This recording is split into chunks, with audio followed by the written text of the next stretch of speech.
in the morning, beneath the stars so bright. Pull your hat down, make sure your cinch is tight.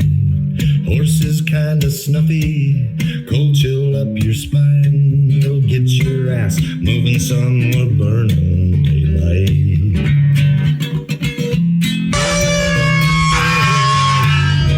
Howdy there, I'm Matt McKinley and we're burning daylight. In the saddle till the job's done right. Welcome to Burnin' Daylight, the only podcast for the working cowboy. Well, howdy there, daylight burners. Happy Wednesday. Hope the week's treating you all right. The weather doesn't have you down. And I hope you had a very lively, celebrated, partied hard for the one and only Martin Luther King Day. I hope all of that and everything treated you well. Got a really good episode for you today. I was really just blown away by the conversation that we had. I enjoyed the shit out of it. Trey Wasserburger, if you remember him, he is one of the founders of Sustainable Beef LLC, a producer-owned packing plant being built there in North Platte, Nebraska. We had him on a while back, but there've been some movement, some progress, and they're getting closer to building this thing and are breaking ground. They're getting real damn close. Just about got it financed and everything, and we had him back on to kind of update us and talk a little bit about the cattle business right now, the way the market's headed, the way policies affecting shit. And then also, Mackenzie Johnston came back on to co-host with me, and just excellent conversation. And by the way, I know you guys have been enjoying Mackenzie's show on the podcast, but also please go to her Facebook page and share all that stuff around. I'm afraid that I might have got her shadow banned on Facebook by posting her videos, and now so she's got the stank on her, and the Zuckerberg patrols. I think maybe, I hope that's not the case, but I think it might be.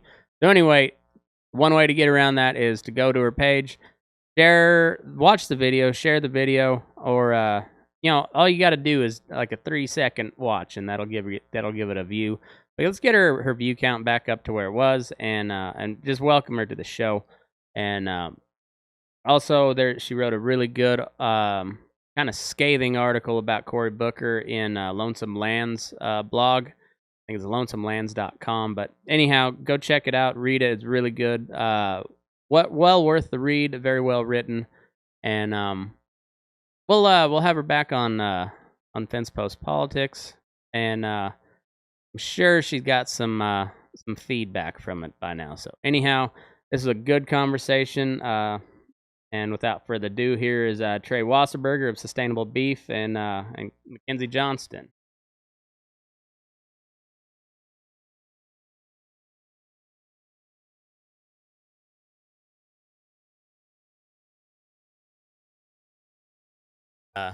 And see, just how things are coming along, what new is in the works, and then we'll discuss some pertinent policy issues going on. So, first and foremost, how the hell you been, man? Good, buddy. Thanks for having me. I'm glad to be back on. That was pretty cool because last time I was on in May, we got a lot of inquiries from it and had a lot of people say, I met people that, hey, I heard you on Burnin' Daylight. And I've been invited on a couple other podcasts because they heard me on that one. So, oh, no kidding. Yeah, that's awesome. I got a really good one that's coming out here in a couple months from a guy in Sheridan. And yeah, it's man, what Sustainable Beef's doing and what we've been through the past 6-8 months. I mean, it just keeps reiterating what we're doing and why we're doing it. And my family, we were supposed to ship 2,500 to 3,000 fat cattle the last 10 days, and we shipped 600. I mean, we are so backed up again. Everybody's telling us we're current, and we're definitely not. And I for our feed test, for our TD Angus feed test, I had some heifers, preg-checked open heifers I killed Monday, and the pay weight was 1706.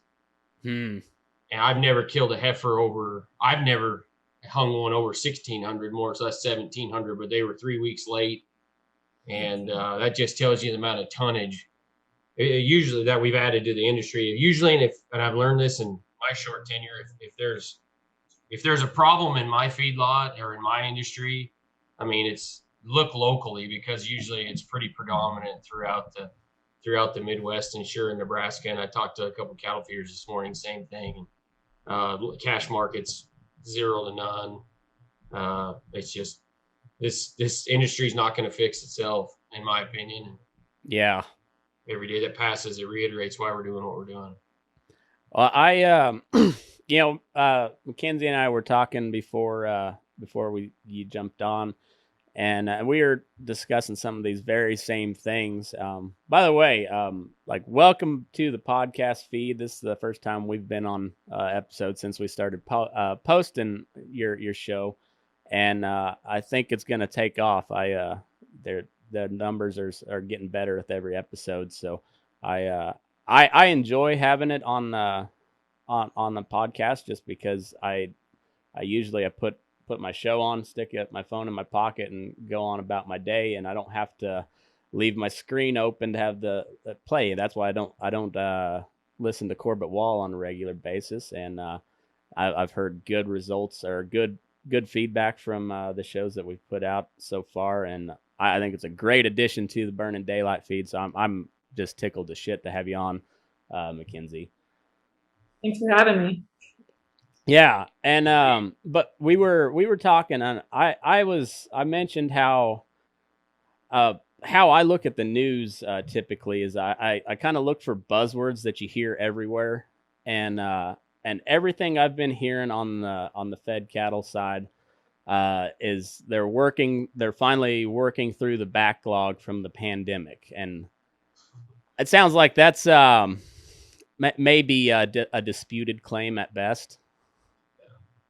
Yeah, when we started, remember the million? I remember Mac probably remembers this, but the million head of cattle that were backlogged, and that's all we ever heard about. We're a million head behind. We're a million head behind. The USDA released, we were still missing 500,000 head of cattle. We don't even know where they're at. I mean, they were saying they were out there on their count. Once again, show me a government program that works the way it's intended and comes in under budget. And Yeah. I mean, Yeah. I'm still waiting for these 600,000 head of cattle to show up that they said we were backlogged. And, let's just get down to it. This deal is underneath the definition of leverage is where the cattle industry is right now. And call it simple economics, call it I've heard every cattle organization in the world's screaming and yelling and stomping their feet. And let's be honest, this is just a situation we're in, and I don't know if the government can fix it. I don't. Yeah, I think that goes far beyond the just the simple the beef industry. I'm starting to think of the U.S. as a whole. I don't know if it fixes, like you said, I don't know if we can fix it. I think there's a big crash coming. But I think on the bright side, having a plant in North Platte, Nebraska that's producer owned, that puts you one hell of a big step ahead of a lot of people. And that's just good I think it's good for our business and everything else. So let's talk a little bit about some of this, the backlog, the shenanigans, the producer groups being in an uproar. We've got the RCAF people being as vocally RCAF as they've always been, but this time they're latched onto a bill that was co-sponsored by Cory Booker, Vegan Spartacus, as I like to call him, and I mean, he's very inspiring when he speaks, and he's got the bulgy eyes, and he's just very serious all the time, and it's just it just makes you want to run through a wall to get a bowl of tofu. He means what he says and says what he means, no doubt about it. Yeah, at least 60% of the time. Mm-hmm. Now, does he follow through with that? I don't know. Yet to be written. I've actually talked to his office a couple times, and let's be scared who we're teaming up with here is all I can say. And I don't care if you're right wing or left wing. I'm leery of both right now. Yeah.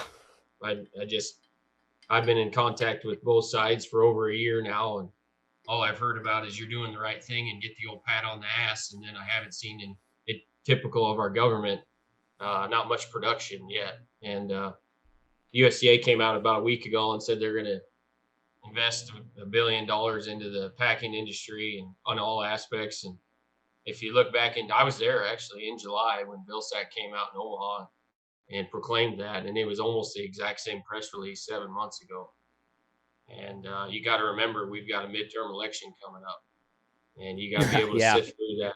You do. You got to sift through that stuff, and a press release is a lot of the times just that. And, I don't know. I'm not going to wait anymore. I get it all the time. Oh man, surely you'll get some of that federal money or state money or something. And I'm not going to wait around. We haven't got it yet, and aren't going to. And it's a $325 million facility, and not saying we couldn't use it, but I just don't think it's coming. And I don't be careful of the hand that feeds you too. And I'm happy to say I was just getting ready to say that there's a lot of strings attached to that state and federal money.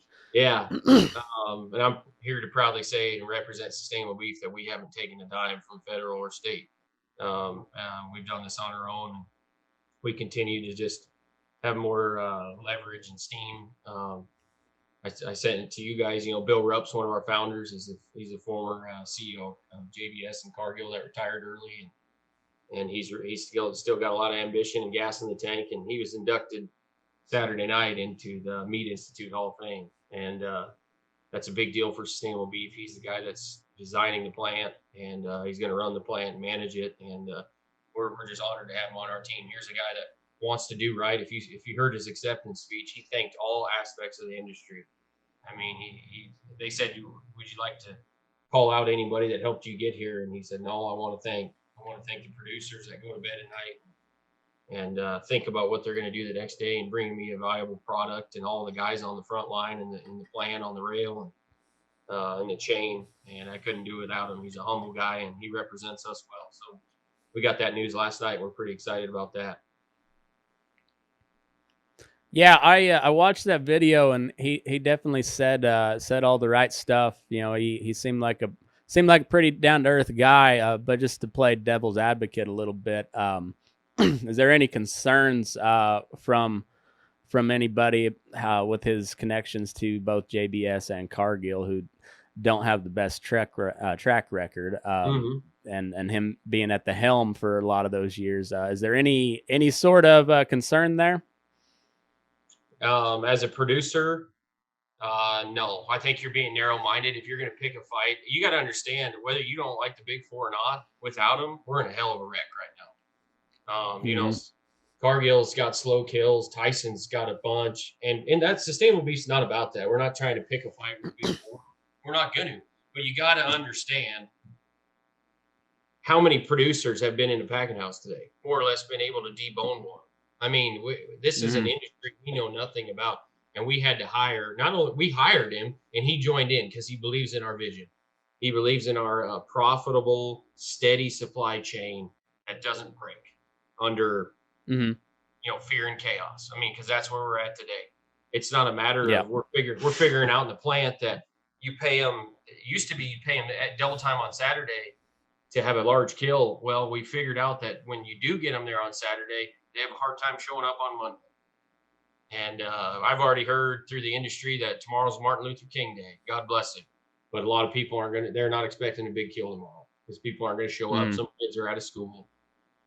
This labor deal at the end of the day is a huge burden, and not on our industry, but also on Sustainable Beef. I mean, 875 jobs. How are we going to, I was just talking to another cattle feeder this morning. We're out there on Sundays because we don't have anybody else. I mean, this labor deal is a huge issue with inflation and wage increases. It's gonna tighten some margins for sure.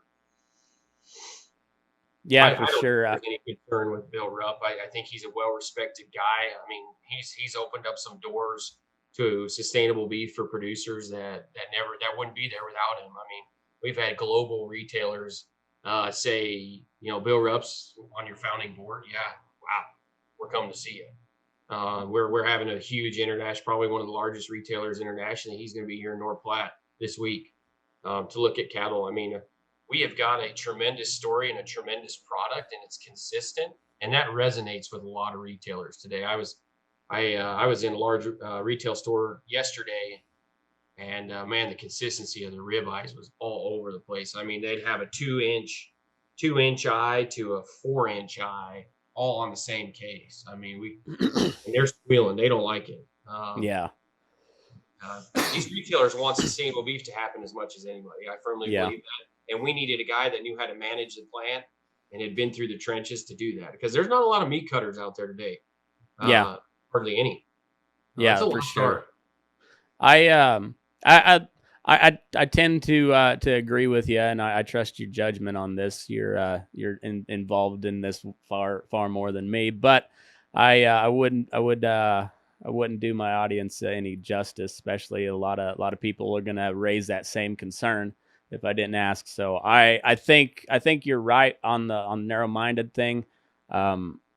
While I'd say anything coming from the big four packing industry, you got to trust but verify on a lot of those folks, and but you can't let the perfect or the good or the perfect get in the way of the good. Like it seems like a guy that knows his shit at the helm there is a good thing.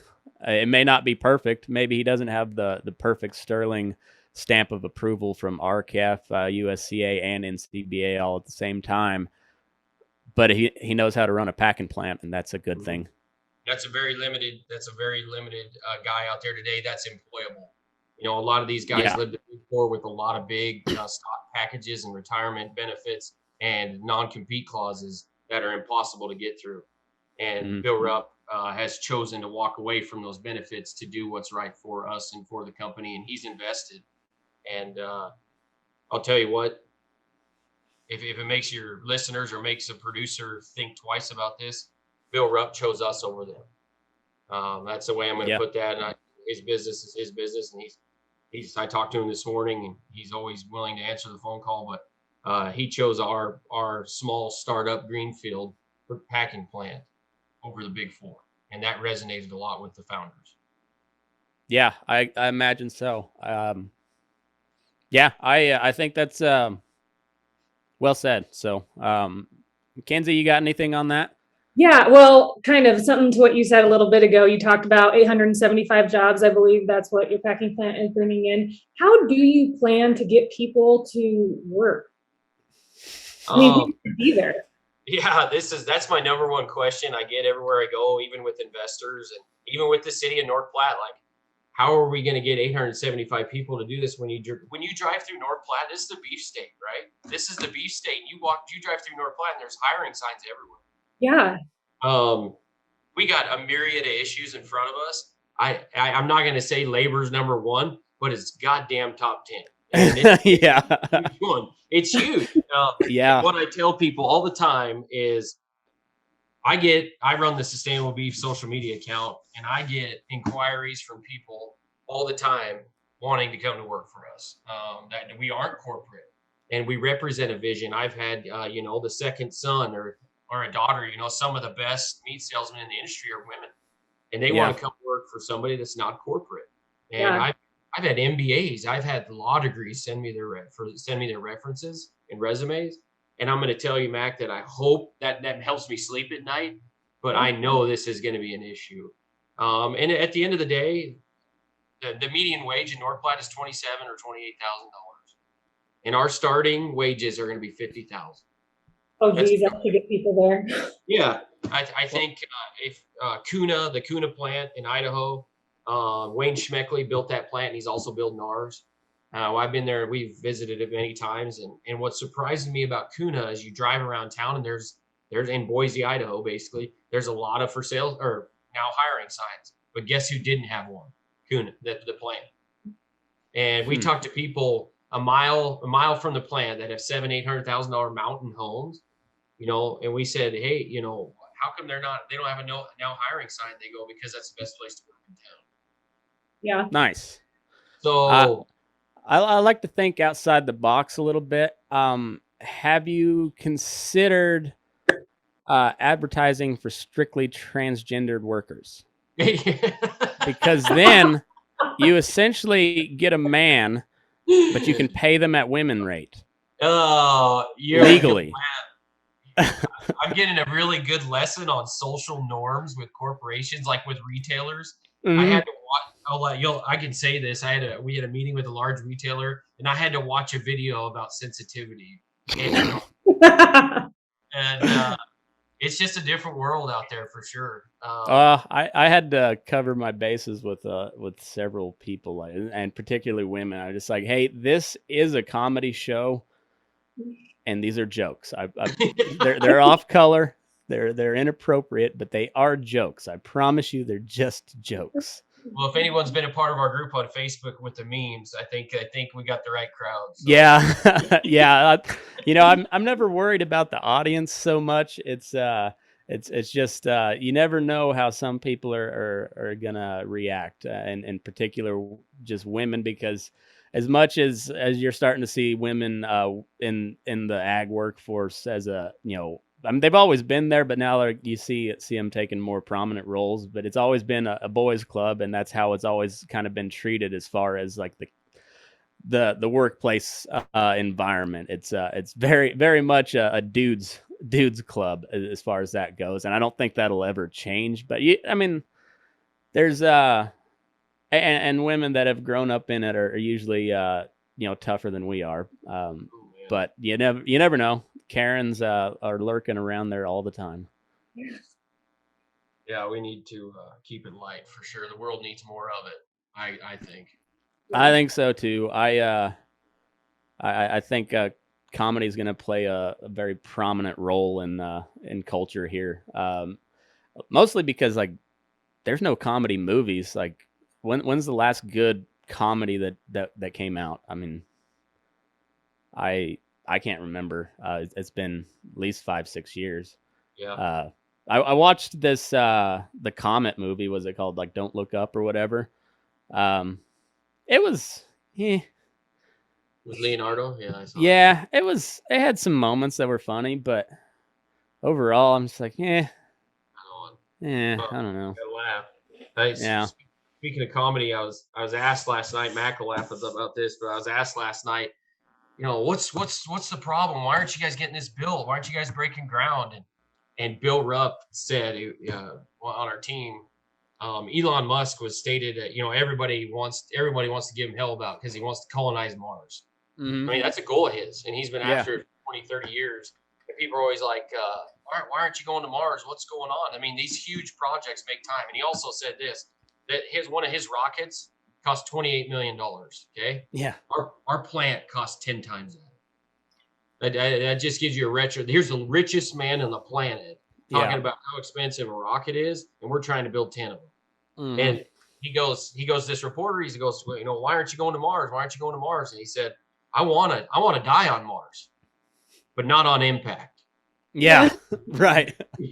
Right. It was total Elon Musk, straight face staring at CNN lady like, and she didn't get it, and I was dying. I was laughing so hard. She didn't get it. So Elon Musk is such an interesting character. He's like he's got to be the most autistic person out there, but still somehow has like a dry sense of humor. It's it's funny. It's a big undertaking. Whether it's this plant you're building in North Platte or going to Mars or whatever. But man, it's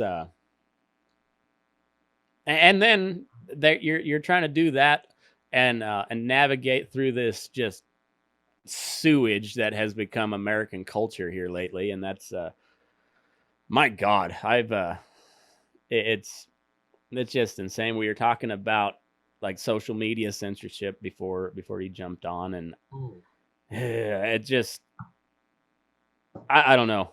There was if my audience wasn't mostly on Facebook, I would just delete it and just just walk away from it. I don't care. It doesn't do me any good, but it's if you're trying to get a message out there, you got to have it.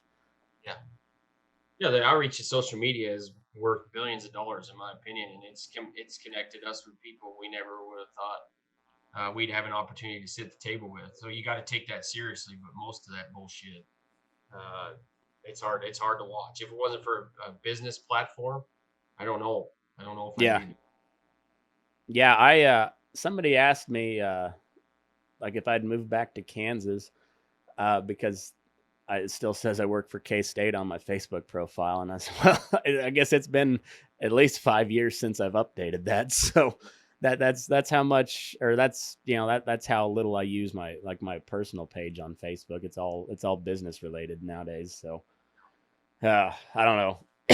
It's a strange world.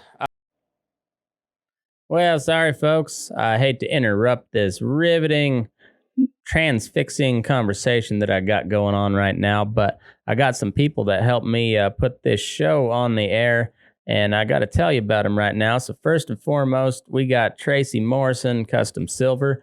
He's out of Chelsea, Oklahoma. You know him from the show. You've seen his work all over my social media, and he just does a really good job of building cool cowboy shit. Buckles, bits, spurs, conchos, anything along those lines, he can hook you up. His engraving he has got way better. He was pretty damn good when I first started talking with this guy. But man, he's increased a bunch since then, and he's doing it full time now. So he's making really good work. He's pricing it for the working cowboy, and he's building it for the working cowboy. You can find him over on Instagram at @tmorrison _ custom silver. Let him know you heard about it on the Burnin' Daylight podcast. Next up, we got Scott Jason Hall. You know him from the podcast as well. He's an old buckaroo cowboy, and he is a master jeweler. He can do goldsmithing, silversmithing, gold and platinum inlays, and he can also do repoussé, which is the cutting and setting of gemstones, just like this turquoise you see here.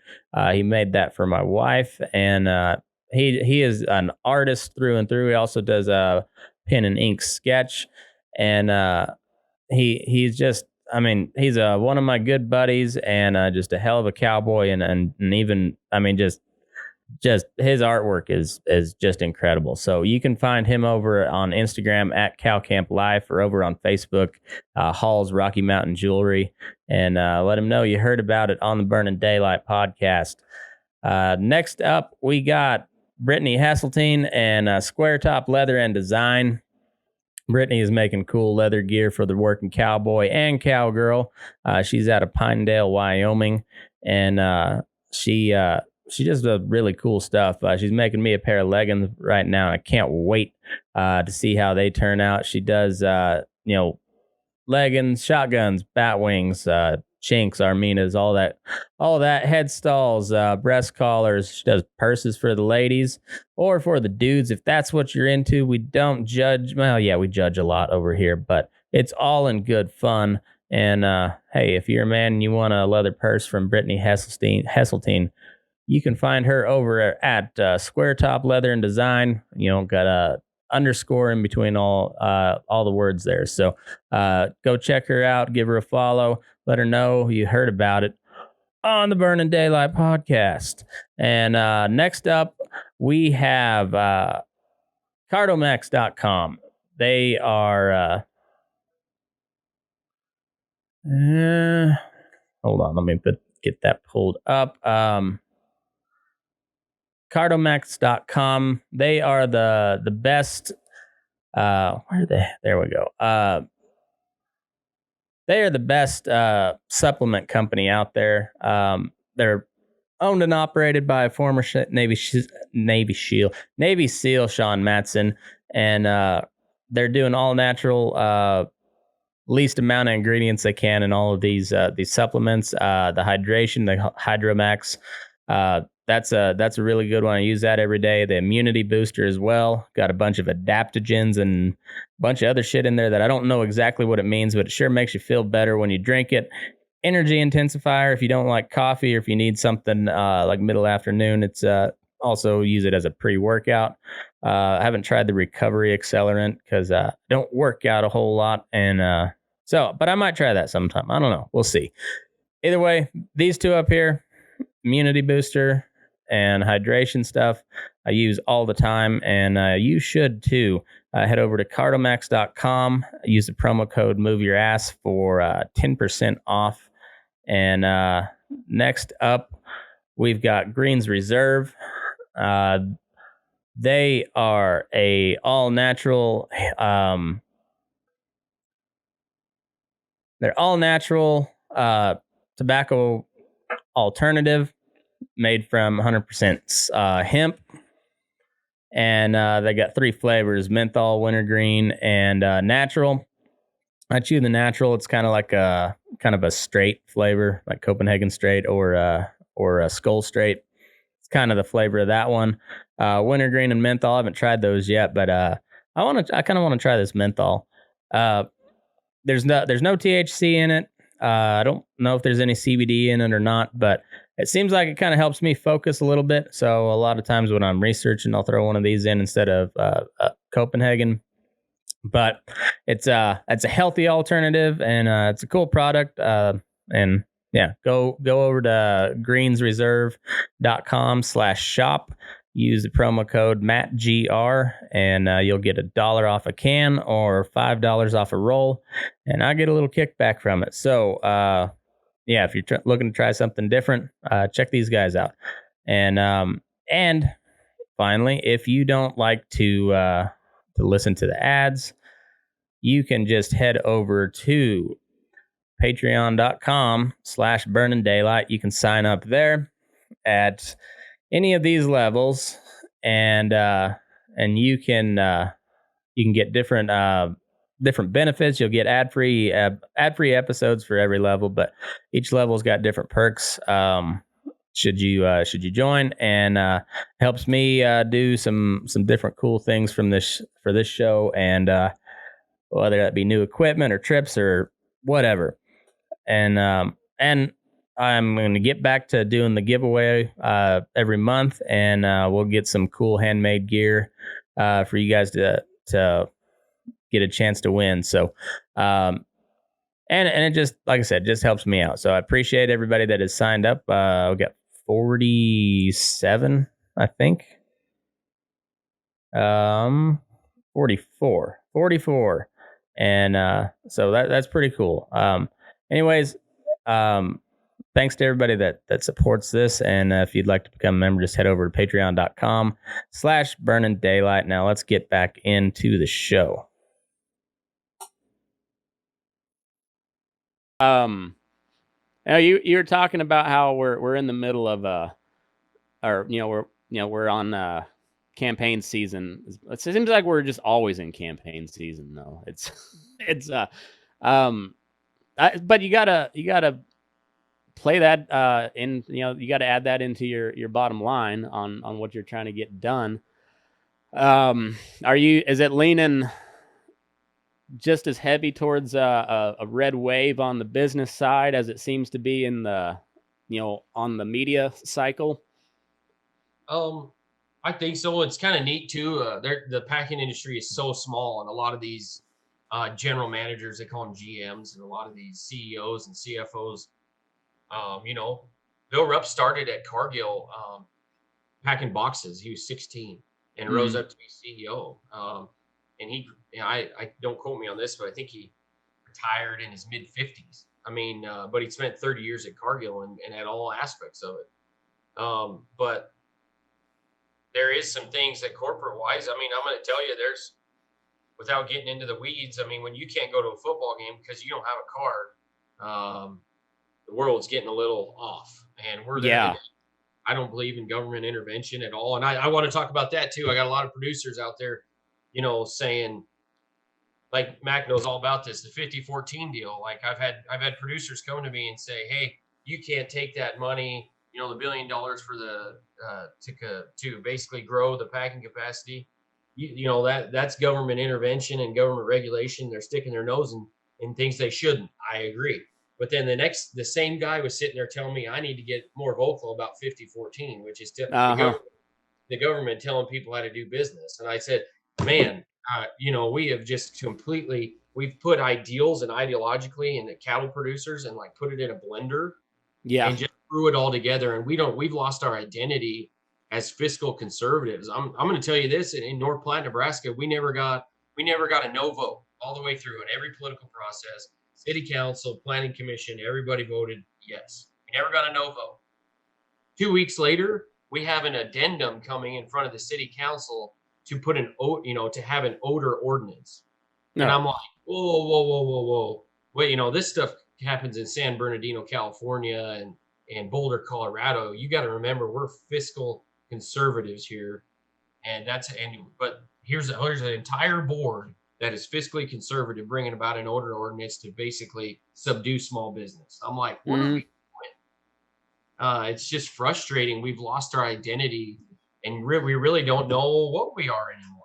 And it's nationally too. Like, oh yeah, this inflation has like hit hard, and the conservative side is, I mean, rightfully so, quick to lash out at Joe Biden for his policies, but they just gloss over the fact that like 60% of every US dollar that is in existence was created in the last 18 months. Most of that being under the Donald Trump presidency, which he pushed through these stimulus bills, inflating the currency. And we're just now starting to feel the repercussions of it. And it's just no big surprise. The biggest expansions of the federal government have all come under Reagan, George H.W. Bush, George W. Bush, and Donald Trump. All Republican presidents with a Republican Congress.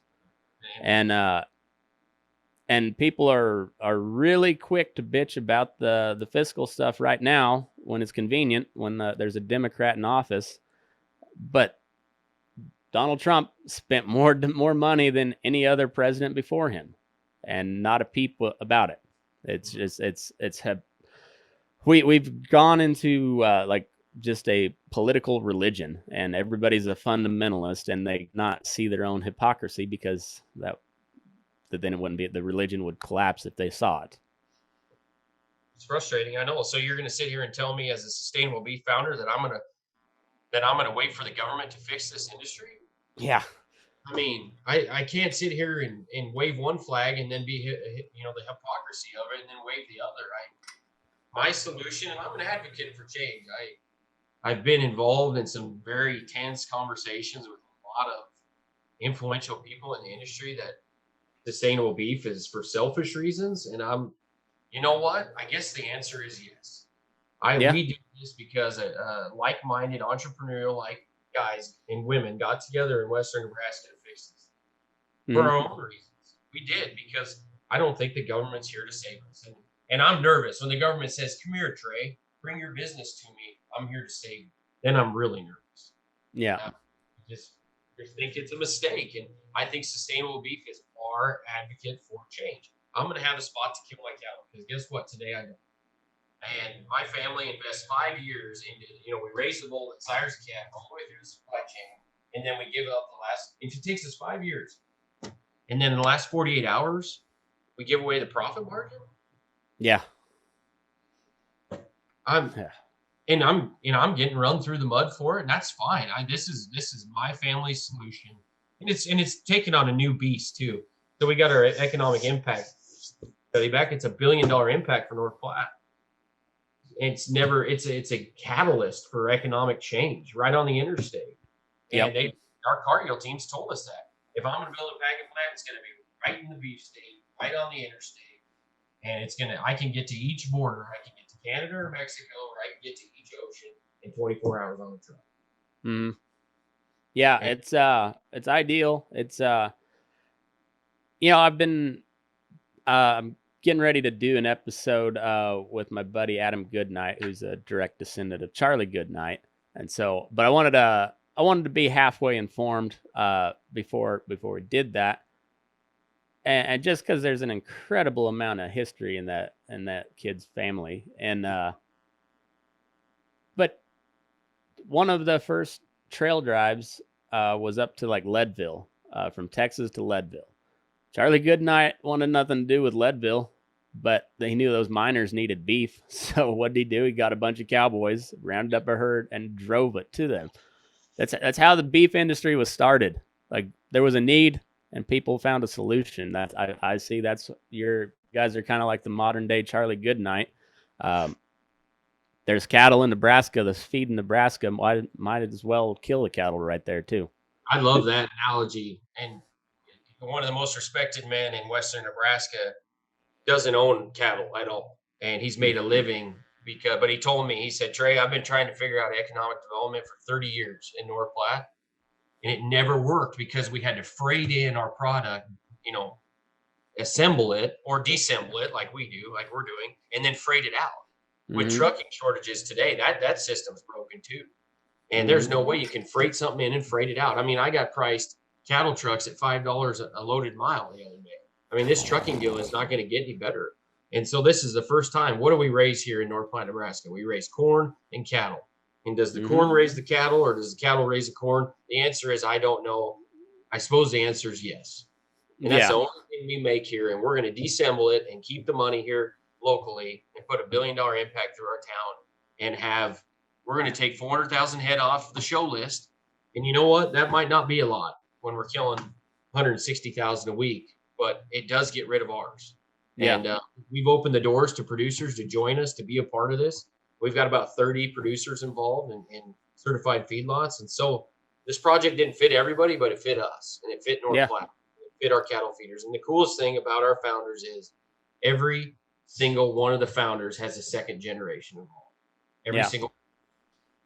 Yeah. Well, I think we're seeing it with just about every industry that you can think of, whether it be like news media or entertainment or even your food supply is becoming more and more decentralized and niche market based. And that's not a bad thing, because as much as the globalization of the economy has benefited a ton of people, it drove so many jobs out of the United States, and part of that was through our own bad practices. But we're starting to find out that, hey, those lefties were kind of right back in the day when they still believed that corporate giants were evil. They've kind of shifted their tune on that as of late, but they were kind of right back then, and they're, if they still believed in that, they'd be right now. And it's a good thing to scale down a little bit. Like you said, it doesn't work for everybody, but it works for you. It doesn't have to. Things were never supposed to work for everybody, and the one size solution doesn't fit all. That's like, as a libertarian type guy, like that's kind of the basis for our entire ethos. Is like, a big centralized planning deal doesn't work because they don't know the ins and outs of everything. You guys know the ins and outs of Nebraska, and so that's why it works for Nebraska, and it should. Like, I don't see why there's any issue there, But yeah, you're a threat for more people to do the same thing, though. That's why. Yeah, I mean, we've talked to politicians, and we've got a really good. I met with Tom Vilsack, USDA secretary, and he does hate the big packers. He poked me in the chest and told me that. He is very vocal about that. He's an Iowa guy. He gets it. But the problem is there's a lot of politicians that want this to happen in their home state. There's a young lady that's my neighbor to the north in South Dakota, the governor up there. She would love to have this in her state. My dad is a state senator in Wyoming. And Dad was a huge proprietor for getting this in Cheyenne, Wyoming. He really wanted this in Cheyenne, but we'd have to. The cattle aren't there. Yeah. And another huge issue: water. It takes about 800 gallons per head to wash. To get them killed. We're going to be 60 to 80% regenerative in our waters because we're hooked up. Once again, the site, we're hooked up to city wastewater. It's right across the road. So we have that capability, but there's just a lot of places that this didn't fit, but it fit North Platte, and it fit the beef industry, and it fit. We're a great big small feeder. We don't have a packer deal. We got to be on the live market, or we got to grid them. And that's just one. It fits our family, and we're excited to have a total blockchain and have control of our own destiny. And I'm proud of Sustainable Beef and where they're headed, and we hope to break ground probably here in the first quarter. We're getting dirt bids right now. We got a hard bid on it. The concrete's ordered. This deal's rolling. I would say we're very, very close to having the capital raise. Very close. A year ago, there was a goose egg, and I'd say we'd have 75% of the capital raised today. And we got to pick our partners too. That's awesome. Yeah, I'm really proud of Sustainable Beef and our CEO, David Briggs, and also Bill Rupp. We've kind of led the charge and had these capital raise meetings, and who they've chosen to go forward with. I'm really proud of that.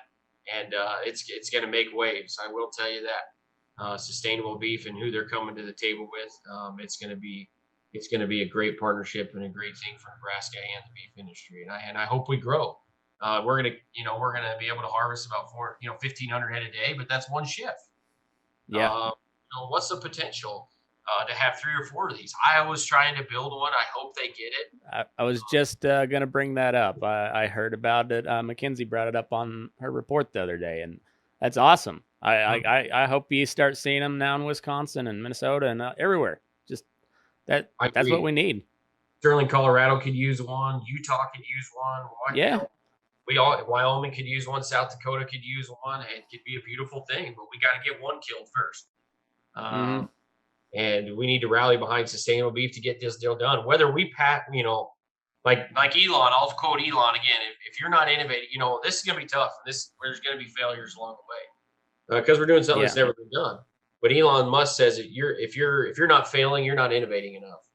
And but this blueprint's going to be copied and used whether we fail or bring prosperity to the beef industry. I don't know, but somebody's going to copy it, and I hope they do, and I hope they build one in their home state.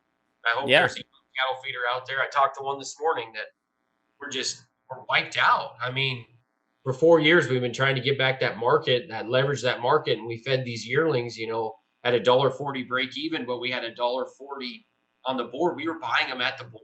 We've never been able to do that, and today they're losing money.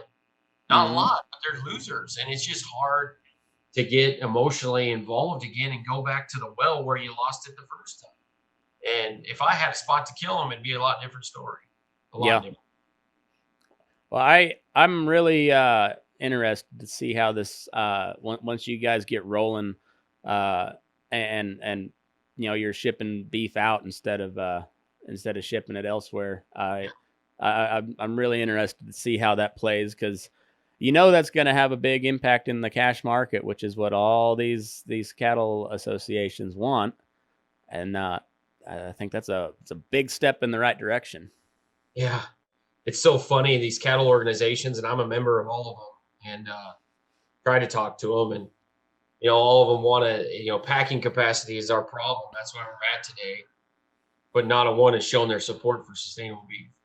Yeah. Why do you think that is? You want my truth? You want my honest opinion? That's all we do here on Burnin' Daylight.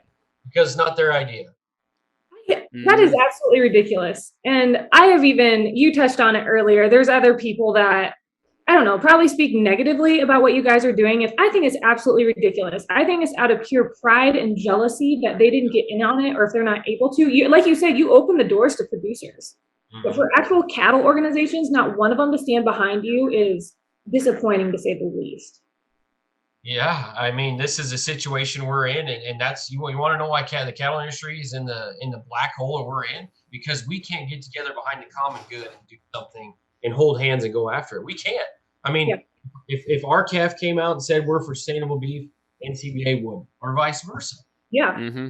They can't break bread together, and they're both, and one of them's getting checkoff money and one's trying to get it. That's our money. And they can't sit there and have dinner together. Man, it's not like I'm inviting the big four to my Thanksgiving dinner, but I'm damn sure going to go out and have a steak with them because I do business with them and I need them. Yeah. Just because you don't see eye to eye doesn't mean you can't do business together. It's just frustrating as all hell. And I'm so glad Sustainable Beef has waded through the ditch of the politics of it, and we've just steered clear of it. And we're an advocate for all of them, and we hope you do. If you think 5014 is going to change the industry, great. If you think MCool is going to change the industry, great. We support your idea of change. But this was our idea. And now, we're getting ready to break ground, and we've got all the cattle consigned we need. We've got the supply. We've got the retailers begging for us. All we got to do is get it built. All of a sudden, crickets, Yeah. Well, I don't know. I think it's pretty damn awesome. I think it's really fucking awesome what you guys are doing. And I think we could talk for 5-6 hours and probably agree on about 90% of the things, and we might fight like cats and dogs on the other 10%. But at the end of it, we've only spoke through this in Messenger, but I consider you a friend, and I'd shake your hand, buy you a drink, and move on about our day. But that's how the life is supposed to work. We can't. I don't know. There's too many people with blinders on. And I see it on Mackenzie's comments when she posts the video, and it boggles my mind because I say a lot of outrageous shit that is designed to get a rise out of people, and I don't get half the backlash that she gets for just simply reading the news and occasionally offering a tidbit of opinion on it. And they're all like grumpy old men. And I don't think they like hearing a hard truth from a strong woman. And because I guarantee you, none of those fuckers would ever say that if I had said the same thing and worse. They wouldn't say a thing. Yeah. We respect the hell out of you for what you're doing, because you fought your way through it and been through the organizations. It's not easy. I mean, the inboxes I get in sustainable beef from people on the daily. I mean, I've had packages from people with a painting of me with blood on my hands. I mean, just radicals out there.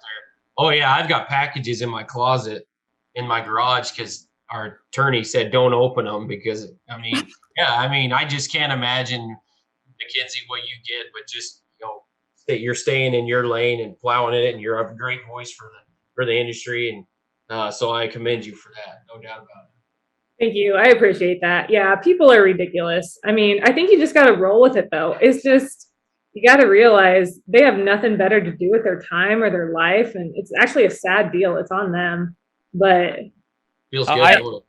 A little callback, and I know we've talked about it, but I guess I didn't technically ask you on air because the first time Mackenzie came on, I did a little promo deal, and I got a DM from this guy. I forget what his name is. I have no problem blasting his name out there, but it's not Anderson from Montana. Okay, I was gonna say he's not really worth my time going back to find that message, but there we go. So, what was the real reason that you got fired from Nebraska Cattlemen's?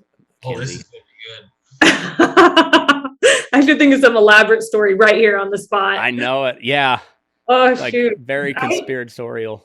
I wish I could say I was drinking or having too much fun or something of the sort, but it came down to a damn article that I wrote that they couldn't handle the truth, and NCBA got on their ass, and they didn't like that I called out Sonny Perdue and talked about Brazilian beef imports. And oh man, the dude from Montana, he's talked to some gal down here in Nebraska that Trey and I know very well in the Sandhills, and she told him some elaborate story as to why I got fired.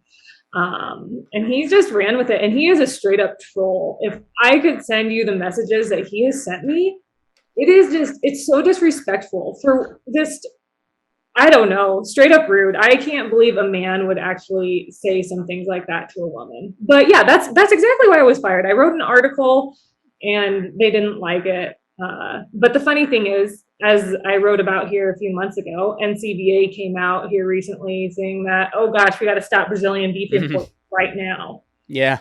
Oh, that was awesome. Yeah. It was pretty great to see that. Of course they would say that. I don't know. It was all a blessing in disguise, though. Thank God all happened the way it did. I don't know. It's been a ride. It's one of those ones where, and I can only imagine coming from your point of view, but like, you're just like, yeah, you got it right, but where the fuck were you 2 years ago? Like that's how I feel about this whole pandemic nonsense. You know, you've noticed if you notice, there's been a very abrupt change. There's shifting from mandates and all of these lockdowns to like, oh, now all of a sudden that we had a worse year of COVID under Joe Biden than we did with Donald Trump. They're starting to bring in the nuance. You know, like, oh, those kids that were hospitalized with COVID, most or like 40% of them were actually with COVID. They didn't go to the hospital for COVID, but they just tested positive. Oh, well, now all of a sudden that makes sense. You know, even though we've been saying that since about April of 2020. Anybody who's actually followed the science, but either way, that's a good thing. They're making a pivot. I'm scared as to what they're going to pivot to next. I'm always scared about that, but I think there's been enough backlash on just the rampant authoritarianism that they're finally going to hit the brakes a little bit. But I don't expect that to last for long. Yeah, it'll be interesting to see what happens. Yeah, I think they also know that they're facing down just a slaughter in the midterms. So, and by slaughter, I mean they're going to lose a lot of elections. You know, don't take me seriously and literally. They're a YouTube guy. I was watching CNN this morning. James Carville's on there. You know, one of the lead advisors for the Clinton administration, and he is chewing their ass for the way they're behaving. I mean, here is a left-wing liberal. He's like, if they don't get their head on straight, they will get their ass kicked here in about a year. This is James Carville, you know, the bald guy that works. Oh, yeah. He's chewing their ass to the way they behave, and like, you have got a rude awakening coming in a year. I was like, yeah, I think it's gonna be it's gonna be like I say, it might be a bloodbath on the Democratic side, but I'm still who's actually getting elected. That's the part that you gotta. Yeah, then what? Yeah, exactly. Yeah, exactly. It's I don't know, makes for good theater though as it all comes crashing down. It's been at the very least it's been entertaining. It's the USDA was created to protect food safety, and Bill Rupp told me this about food safety. You know, there's nothing partisan about food safety. This is how Bill Rupp describes food safety to me. If you feed it to your family, it's good enough. Okay. Yeah. When the Trump administration got their ass booted out, I lost all contact with the USDA. You got to remember, that's how long we've been working on sustainable beef. I've worked with administrations now. And I lost all contacts with the USDA and had to start over. And I couldn't even get in the door with my local senators, with my state senators, because they got an R next to their name. I had to drive directly when the undersecretary was in Lincoln and thrust myself into his world, because he wouldn't even pick up the phone because my state senators have an R in front of your name. Now, the USDA, this administration's USDA has been way easier to work with than the last one, but getting to them, there was a bunch of gatekeepers, and that's bullshit. USDA is not partisan. It was built for all of us. And the way it's finagled today, that they won't even reach across the aisle for food safety. Now I'm just pissed. Yeah. I mean, what are we doing? What's the feeling about Ben Sass there in Nebraska? Who? Yeah. That bad, huh? Man, I'm not supposed to. I've been really well coached with sustainable beef about not talking about two things, in religion and politics. Yeah, is both of them. And I will tell you, I'll just put it, and this goes for all state senators in Nebraska. You guys have not stepped up, and you guys have. They all want a photo op and want to stop at the ranch and take a picture with us, but not a one has got us anywhere. Not one has offered help with EPA, DEQ, because there's a ton of red tape. I mean, we're having to raise the floor about 5 feet. We have 47,000 loads of dirt we got to haul in. 47,000 loads to get to DEQ requirement and EPA. And not a one state senator, if they go and say, hey, we want to see the site. They pat us on the ass, and then we never hear from them again. And mainly, and one of them said, well, Trey, I can't do anything for you because USDA won't pick up their phone. Whose fault is that? Is that my fault? Yeah. Your constituent?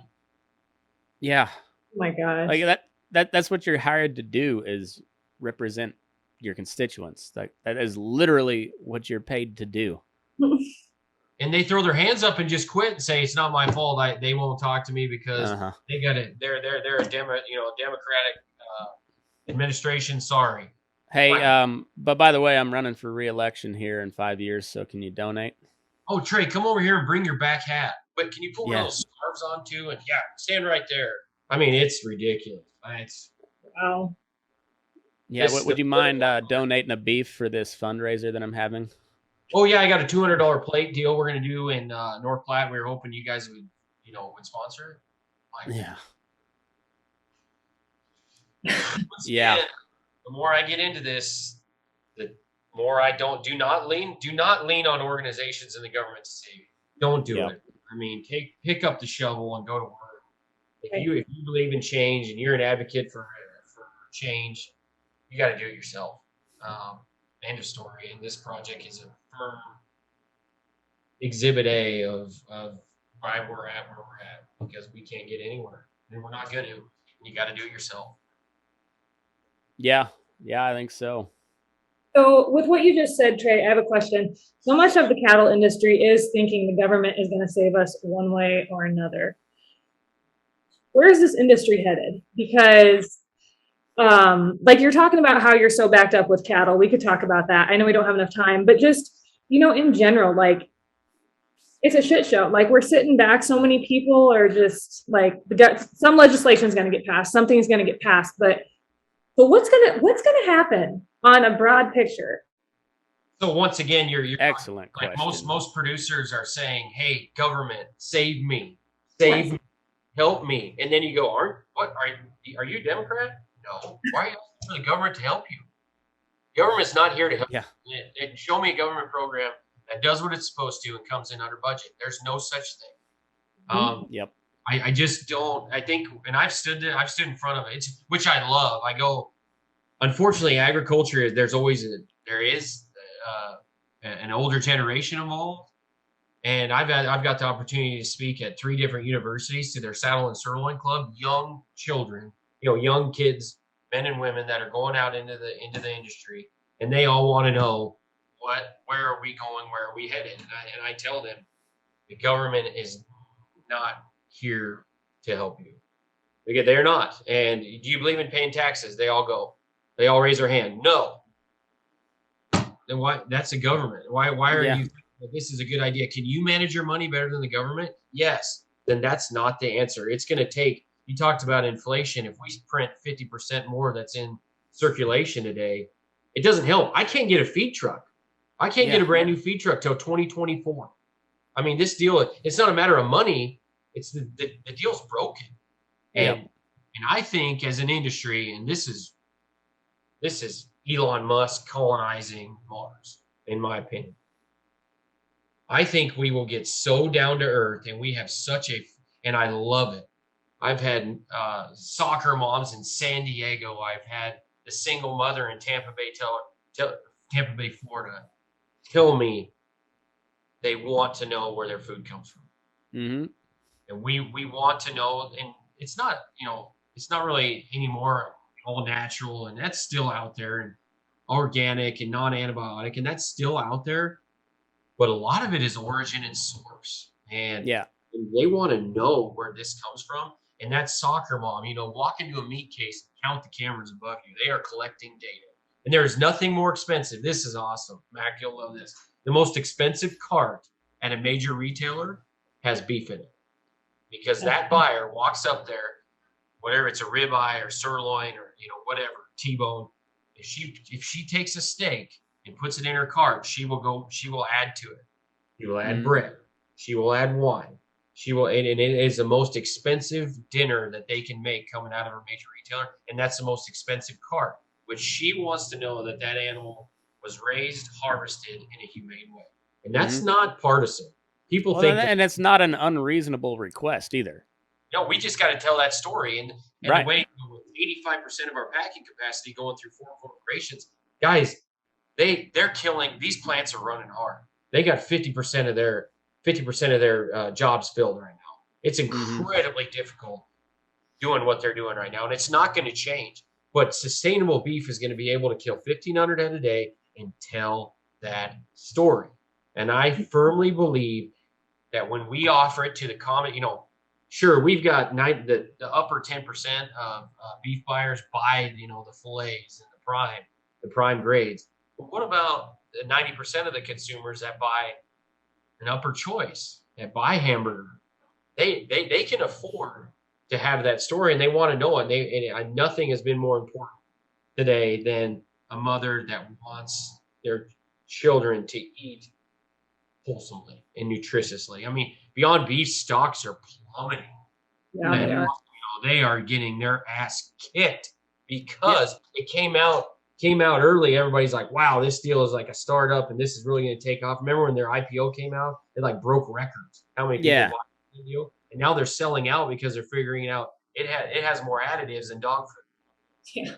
Yeah. And the American mother does not want that. It tastes like shit. Yeah, there you go. And it's not even that good. Fox News yesterday, you'll have to look it up. You'll have to Mac for your show. Fox News they all tried a Beyond Beef or Beyond Whopper all together, and all 4 of them were like, "What? This smells bad." We did that on my podcast here when they first started serving it at Burger King, and I'll tell you, like the very initial blast of flavor, they nailed like the Whopper taste, and then like you get into the texture, and then like I said, the very initial taste, they nailed the Whopper flavor, but it goes away just like that, and you're just like, yeah, what the hell is this? So you've got the most wholesome, nutritious protein on the planet that's raised by red-blooded Americans that work their asses off, and you don't think our consumer wants that, and it tastes great? How many times have you sat down? How many times have you sat down and had a really good piece of chicken? Yeah. No, you don't. People don't like chicken. People like what they put on it. It's the same with fish. We are the only protein that we can serve charcoal with a little salt and pepper and sell the shit out. Yeah. We have a huge advantage. Huge. Yeah. It's and it's wild, and like there's a lot of people that'll if you put anything but salt and pepper on it, it ain't a good. Yes, it is. You can put whatever the fuck you want on it, but you don't need any more than that. Like after salt and pepper, now you're just getting style points. No, it's no different than hamburger. I mean, hamburger.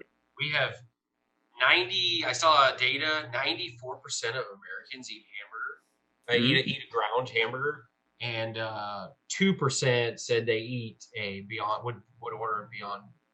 Beyond. Yeah. Also, look, our odds are in our favor. Yeah. I'm not worried. We don't have to convince a lot of people.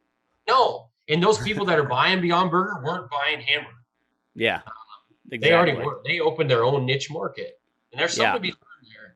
As Sustainable Beef as a company, we are watching what Beyond Beef is doing because they are creating their own market. Mm-hmm. It's unheard of in the beef industry. Well, that's what Burnin Daylight is. I created the Working Cowboy podcast. Now we're just adding to it. That's right. That's worth a lot. Yeah. I know who my audience is. I think I know what they want to hear, and I think they want to hear stuff like this.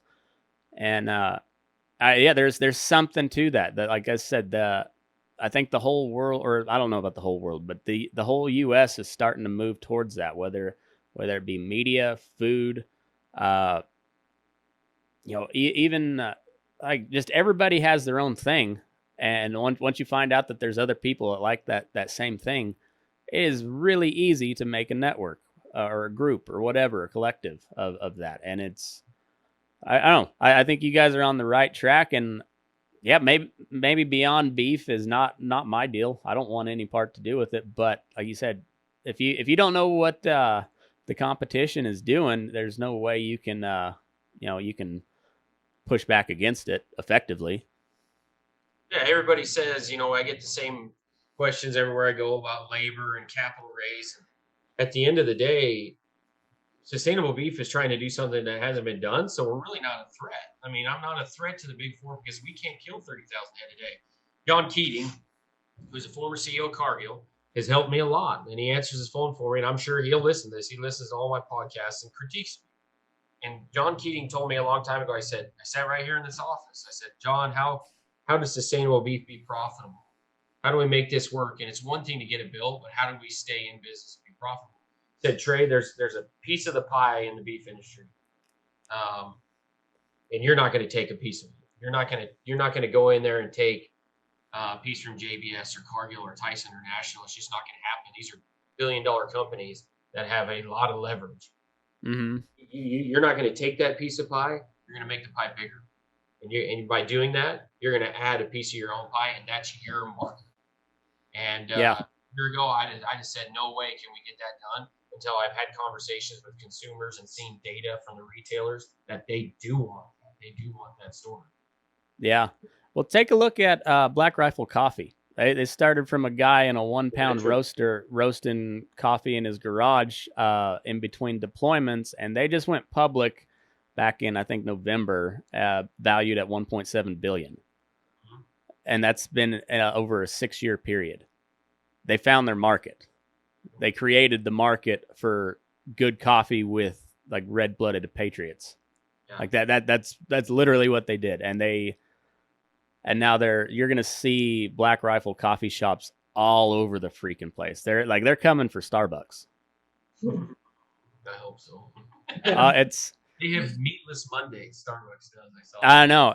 Black Rifle Coffee has coffee shops in gun stores. So God bless them. Yeah. Yeah. So I mean, it's companies like that. I mean, that's another one is a way. It's just being decentralized. And I had Evan Hafer on this podcast, CEO of Black Rifle, and guess what? He's just a dude with a vision.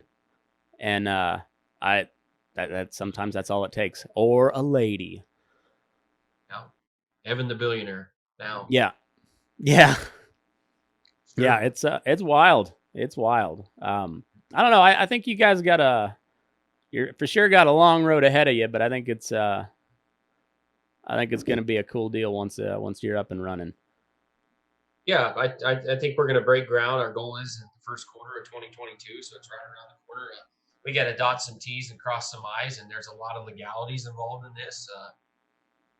It's a lot of red tape, and making sure we're up to snuff with regulation. Not only in it, that's another thing. Our government's so broken because the set of rules are different in each state, and Idaho's doesn't have as tough of regulations as Nebraska does, to be honest with you. And so we're battling through that, but I think we'll be able to harvest cattle in early 2024.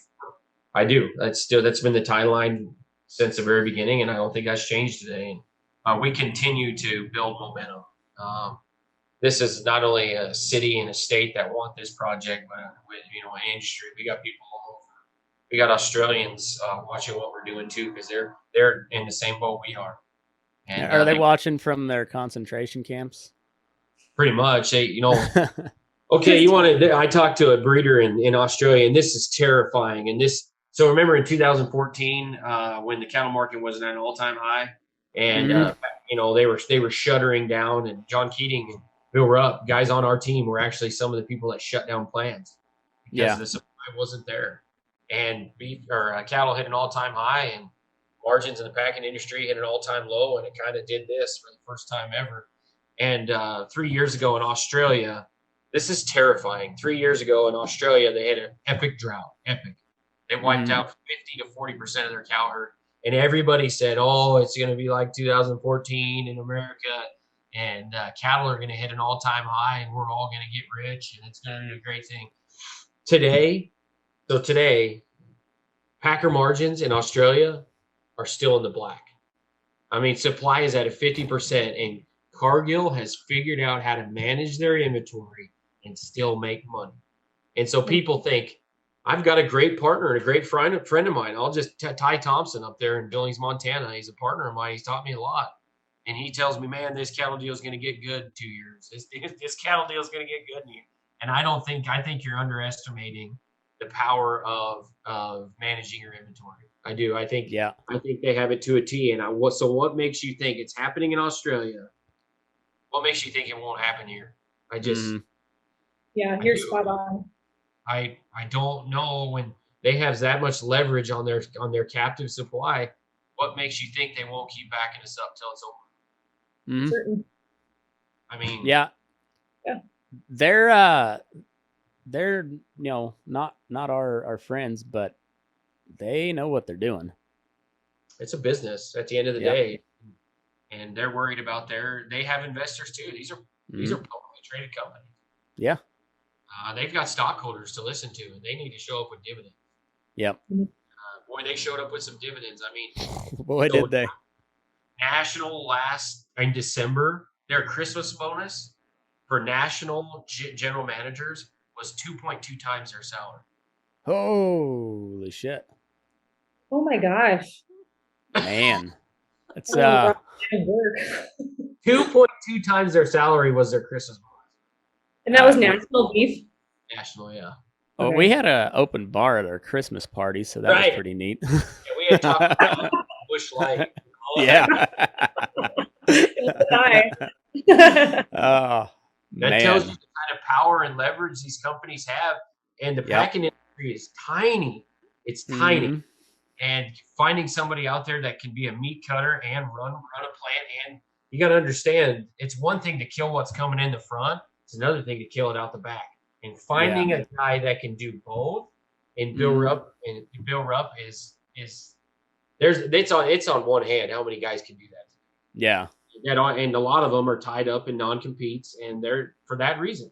And they're going to take ABS has trained Cargill, National, Tyson have trained these guys how to make money, and they want them out the door, and they silence them forever. I mean, I've heard of non-competes that are decades long. Oof. Decades. And if you break it up, they pull your stock off.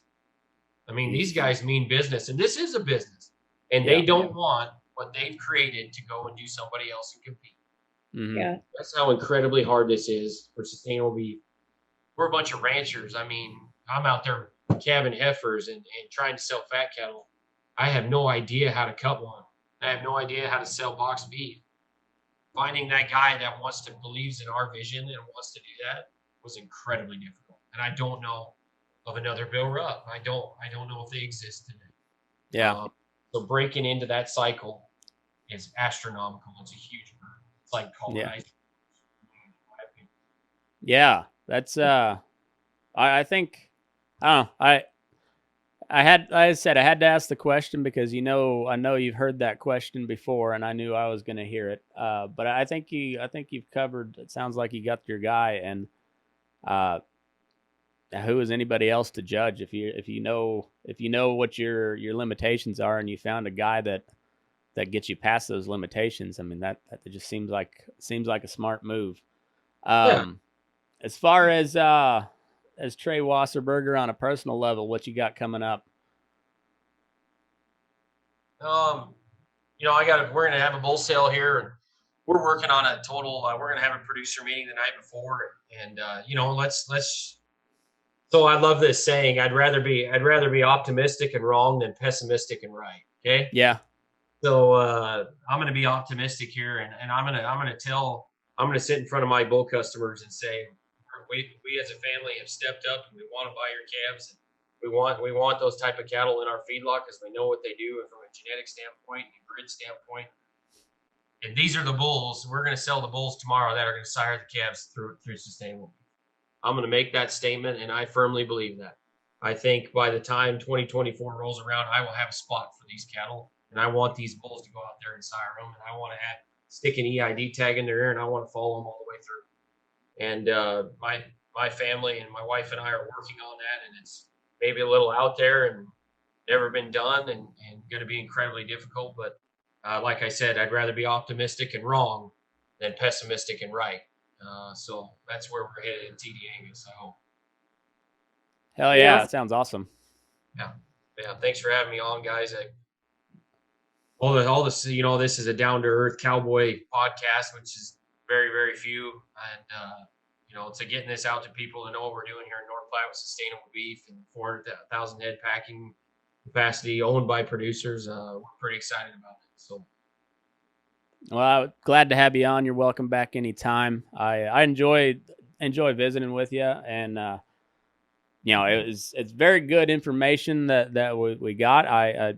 The conversation was top notch, and like I think what you guys are doing is crucial because for the first time in my lifetime, there's been actual movement towards fixing the problem instead of just bitching about it to the government.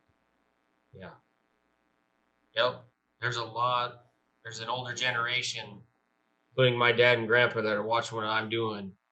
And when it all started, they were like, the big four are going to tear your head off. Mm. And a year and a half later, my dad and grandpa couldn't be pushing me harder. It's awesome. They understand the situation we're in. And if I want to continue to feed cattle, and I want my children to feed cattle, we got to fix something. Yeah. This is our solution. Kenzie, you got anything else?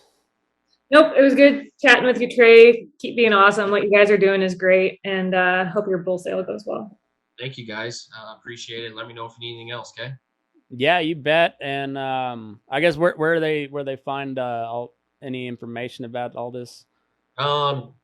Look at Sustainable Beef on our Facebook is probably best.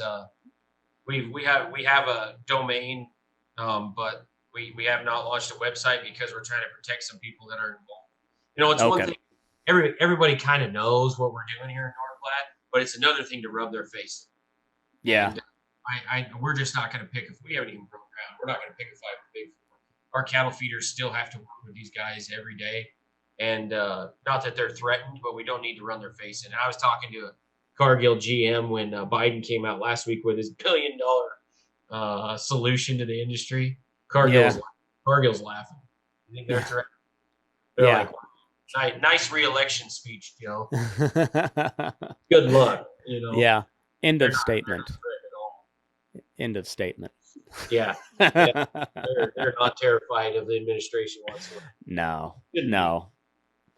Well, yeah, they have no reason to be. No, so Sustainable Beef LLC on Facebook. And man, once again, thanks for coming on. Kenzie, thanks for helping me out. And everybody else, thanks for tuning in. Now move your ass. We're burning daylight. Thanks, guys.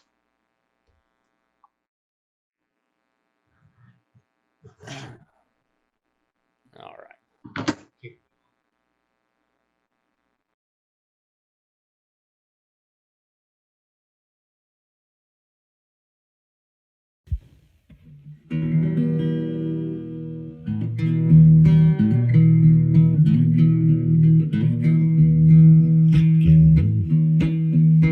Your eyes up in the morning, beneath the stars so bright. Pull your hat down, make sure your cinch is tight. Horses kinda snuffy, cold chill up your spine. We'll get your ass moving, son, we're burning daylight. Burning daylight. Burning daylight. In the saddle till the job's done right.